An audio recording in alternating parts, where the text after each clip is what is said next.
Hi, yes, queen, slay, mama, oh, my family doesn't know I'm gay. I mean, they didn't care when I did gay things as a kid. You know, like play with my Barbies or play with my mom's black leather thigh-high boots. Or the thing that I loved the most was to watch Britney's Oops, I Did It Again video over and over again. They probably thought I was looking at Britney's rocking butt, but girl, I was just looking at her shirtless dancers. Yeah. But then I got to school and I was standing in the lunch line trying to remember if Britney goes left, right, or right, left, right, and the alpha kindergartner comes up to me and says, "That's gay." I guess it was. So that's when I decided to go through my straight phase. You know, there are so many rules to being a straight guy. Number one, you can't dance. If you choose to enjoy music, you may only bob your head up and down, preferably to rap and hip hop. Number two, you can't say hello to your guy friends anymore. You can only give one and only one stuff, or it's off to the stakes for you, gay witch. Number 2A, if you do want to talk to your guy friends, it has to be about how hot a girl is. And I do apologize to all the 6th grade girls I unwillingly objectified. But I guess that part of my straight phase was just that I didn't really know what gay was. I mean, the only gay people I knew either co-wrote the soundtrack to The Lion King or were short and hairy and lived on Sesame Street. I mean, I wasn't that ambitious. But I do remember that very first time that I saw a guy and I thought, "Hello, Bert, it's me, Ernie."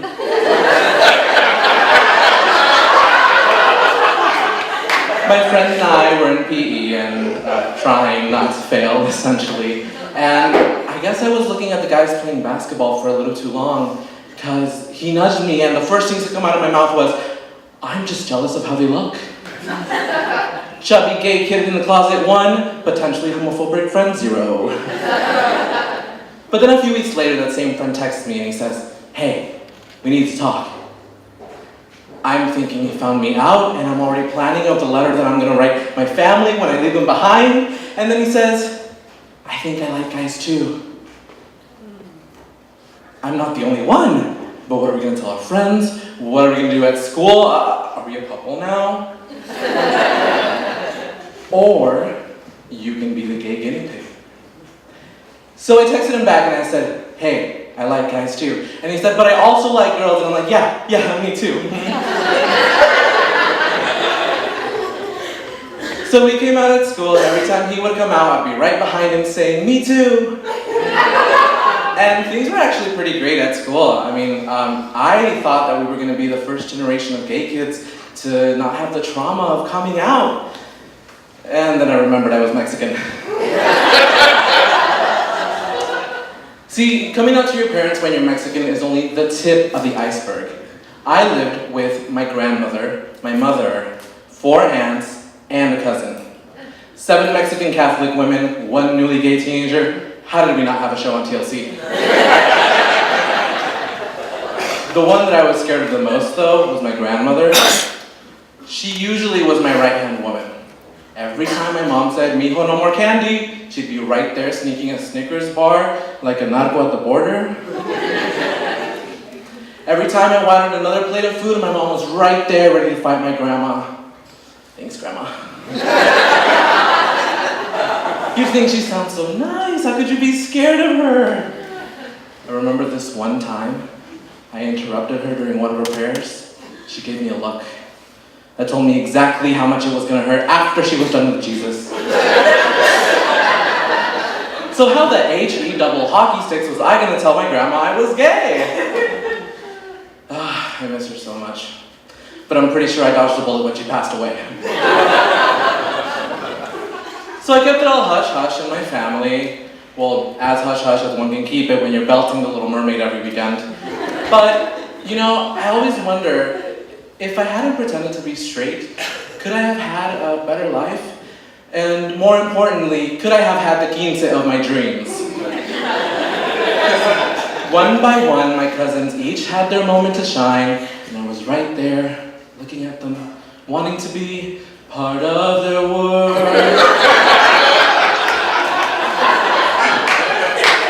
One of my cousins didn't even want hers. I was like, girl, I can pretend to be you. Heels? No problem. Big floofy dress? Lavender, please. Becoming a woman? You can keep that one, but I would have been the belle of that ball. But, I know my cousin is here, and no hard feelings, girl. I still love you. It's okay. Because I'm going to have the Mexican wedding of your dreams. I'm going to theme it after Kate Middleton's. Instead of Westminster Abbey, though, it's going to be at Our Lady of Guadalupe's Immaculate Conception.